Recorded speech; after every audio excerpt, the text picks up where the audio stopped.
ജീവിതം. സ്നേഹനിധിയായ സഹോദരന്റെ പ്രത്യാശയുടെ കണ്ണീരുമാണ് മാർത്തയിൽ നടന്നത്.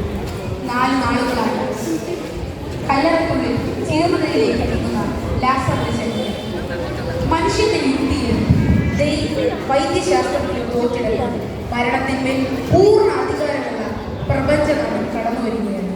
കല്ലറകളെ ഭേദിക്കുന്ന മരണത്തിന്റെ ചങ്ങലകളെ തകർക്കുന്ന ദൈവിക ശബ്ദം ഇന്ന് ഈ വേദിയിൽ മുഴങ്ങും. പ്രിയ കൂട്ടുകാരെ, യോഹന്നാന്റെ സുവിശേഷം 11-ാം അധ്യായത്തിൽ ആ മഹാത്ഭുത നിമിഷങ്ങളിലേക്ക് നമുക്ക് ഒന്നിച്ച് കടന്നു പോകും.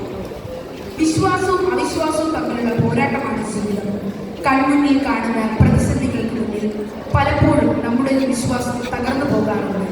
എന്നാൽ നീ വിശ്വസിച്ചാൽ ദൈവത്തിന്റെ മഹത്വം കാണുമെന്ന് ഓർമ്മിപ്പിച്ചുകൊണ്ട് മരണത്തിന്റെ ഇരുണ്ട ഗുഹയിലേക്ക് ജീവന്റെ വെളിച്ചം വീശിയ ഒരു ചരിത്രമാണ് ബൈബിളിൽ.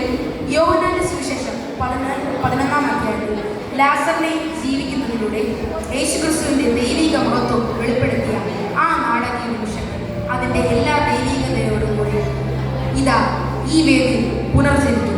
നിത്യജീവനിലേക്കുള്ളവരെ, നിത്യജീവനിലേക്കുള്ളവരെ.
എന്നിൽ